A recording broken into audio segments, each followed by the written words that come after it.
Match day 3 is very nearly upon us, and I've made a few changes to my wildcard draft, and I'll take you through them in this video.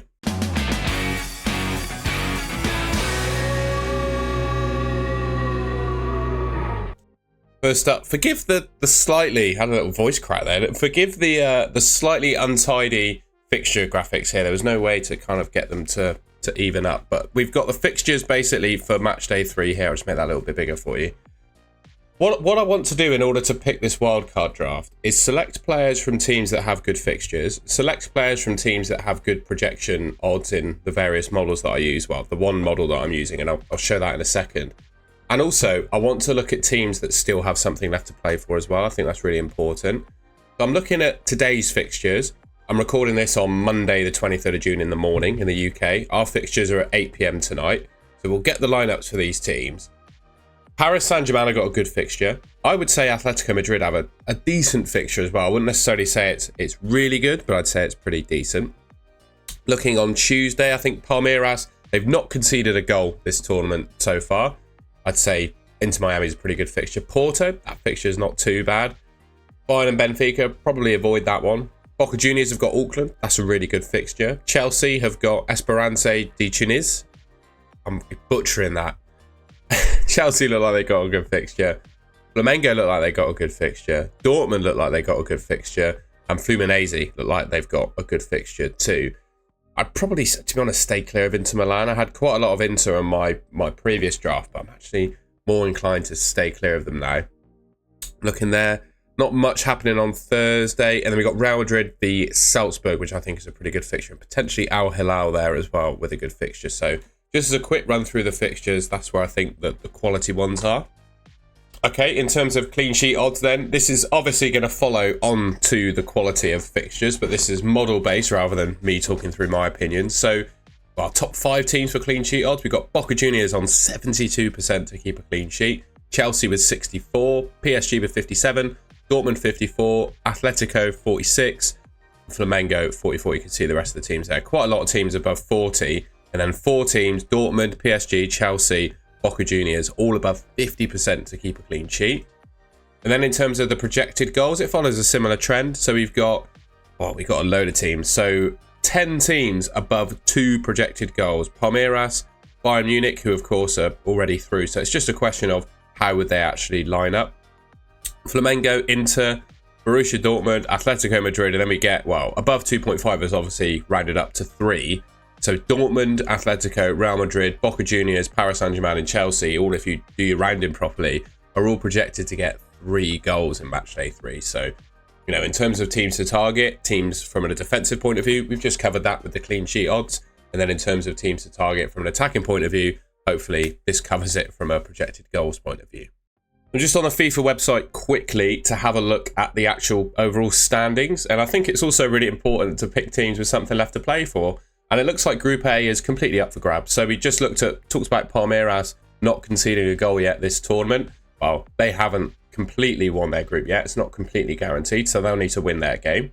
Looking at Group B, Botafogo, even they're not safely through. They got 2 wins, obviously. PSG, Atletico, all of those teams are not safely through. I said PSG, so not playing tonight, probably a team to target. I think Bayern looks like they're pretty much already through. Boca Juniors, it's not set in stone yet. They need to absolutely hammer Auckland City, though, if they were to go through. So, potential case there. Obviously, it's the biggest gulf between teams. Auckland City are probably the lowest level team in the tournament. We already know that. But I think from a Boca Juniors point of view, they'll probably keep a clean sheet, but they also just need to go absolutely ham and score a load of goals. So I'm going to go for some Boca Junior attackers. Thank you to the people in the comments in my last video, by the way, that suggested that.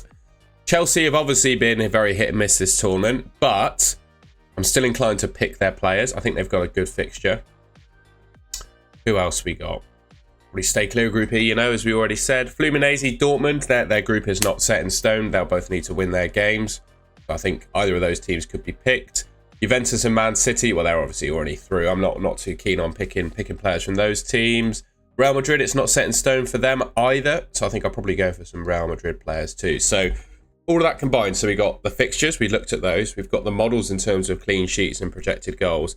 And then we've got the group standings. You want to pick teams that have good fixtures, good odds, and have something left to play for, right? And hopefully that's what I'm going to show you with this drafting. What I've just showed you here should hopefully inform you as to who you could pick as well.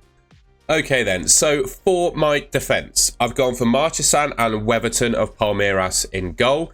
Obviously, Palmeiras not conceded a goal yet this tournament. Marchesán playing Auckland City, I think sort of speaks for itself really, and he's only 4.1 million. In terms of my defence, I've gone for Svensson of Dortmund. I think he's actually clear as the best Bournemouth defender in my opinion. Hakimi of PSG, I mean, we all know how attacking he can be, right? He basically plays as a winger at times for them. Blanco, I think he's probably the most nailed Boca Juniors defender. I've gone for him. Cucurella, I could go for Colwill and take the scouting bonus, but I just think there's some attacking upside for Cucurella. So I've favoured him, and then Trent for Real Madrid. Like I said, Real Madrid still got something left to play for. They got a decent fixture. Salzburg not the easiest team, but they got a decent fixture. I think they've got a chance of keeping a clean sheet. They need to win the game, right? So you think they'd play Trent, and there'd be some... Hopefully Trent will get forward and provide some attacking threat as well. So yeah, I think that's a pretty strong defence, right? Let me know in the comments if there's any changes you'd make to that. The only player I'm slightly... couple of players spots, I guess. I'm definitely going to have a Chelsea player in there. It's just whether it's absolutely definitely Cucurella. And it's whether I want to pick 2 Boca Junior defenders or 2 Boca Junior attackers, basically. But I'm pretty settled on this defence. Okay, in my midfield then, this might cause a little bit of controversy. So I've got Palmer and Pedro Neto of Chelsea, albeit Chelsea have not had the best tournament by any stretch of the imagination so far, but I still think they're the 2 strongest sort of attacking assets from Chelsea. Dembele, who we'll find out if he's in the team tonight. There are other options, of course, from the PSG midfield that I could pick. I'm looking at maybe Doué, looking at maybe Vitinha. There are plenty of options, so if Dembele's not fit, confirmed not fit, I could potentially just get rid of him or Jude Bellingham as well, replace him with Jude Bellingham maybe. Kelly, I'm pretty sure will play, so I've gone for him.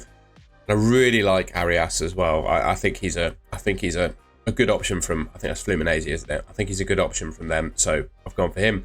Yeah, like I said, you know, we get the teams for the PSG team tonight, so I think there's worth taking a risk in at least selecting Dembele for the time being, and we can see how the teams look like if we want the official lineup. But if you think that's too much of a risk, obviously other PSG midfielders are available, and you can go for Jude Bellingham too. I'll probably get some stick for picking Palmer and Neto, but I just can't avoid picking these Chelsea assets. You know, they've not been great this tournament, I know, but I still think they're going to score some goals. Finally then, up front, I've gone for Guirassy of Dortmund. I think Dortmund have got a strong fixture. The guy is just absolutely ridiculous from an attacking point of view, so I've gone for him. I've gone for, I keep forgetting the guy's name, Agihawa. He's got a nickname that I keep forgetting. 4.2 million, Porto striker. Porto still have something left to play for. I'm just scrolling up to their group on my other screen. Where is their group? Yeah, they've got 1 point, and they are playing, who are they playing? They're playing Al Ali, aren't they? I'm pretty sure. Yeah, Porto be Al Ali. So yeah, I think there's goals in there. He's the penalty taker. They need to win the game, and he's 4.2 million. I don't really need to don't think I really need to say any more about him. And I've gone for Morentiel of Boca Juniors. There's a little bit of uncertainty as to how they line up front. So if we get any information today that changes who might play up front for them, then it could well become Cavani. This guy got subbed off, I believe, in Matchday 2 with an injury. Could well be fit for Matchday 3. And I think Cavani's been injured for the start of the tournament. It could well be, I think he's been back in training, so he could well start in Matchday 3. So it's a little bit up into the air as to who starts for Boca Juniors. So yeah, if we get any news coming out today that Cavani is that first choice striker, then I think I'm almost definitely going to go for him. But for the time being, it's Morentiel in my team. And that's it. Quick counter through my team. I said this on my last wildcard draft, right? Because of the uncertainty around some of the potential lineups we could get from these teams, because of, in some ways, how this game has been run, and also with some teams being already through, I'm not saying I'm not taking this game seriously, but I'm being more relaxed about my team selection because I think there's more room for just uncertain things to happen in this game.